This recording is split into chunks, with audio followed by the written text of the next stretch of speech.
भाइयों, हमें ऐसे घटिया नेता और ऐसे सांसद की कोई आवश्यकता नहीं है जो हमारे इतिहास के पन्नों से छेड़छाड़ करे। हमारे राणा सांगा, जिन्होंने उनके जीवन में अनेक युद्ध लड़े और 80 गांव खाकर भी उन्होंने युद्ध जीते, उनके लिए कोई गद्दार शब्द का उपयोग करता है तो हमें ऐसे नेता और ऐसे सांसद की इस देश को कोई आवश्यकता नहीं है।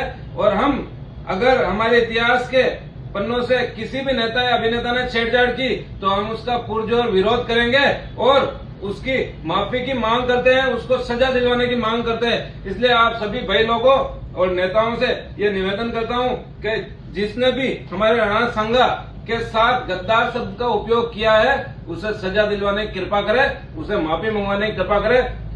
बस मैं आपसे यही निवेदन करता हूं। जय हिंद, जय भारत, जय श्री राम और जय राणा सांगा। वाह भाई, चालू। जय सिया राम।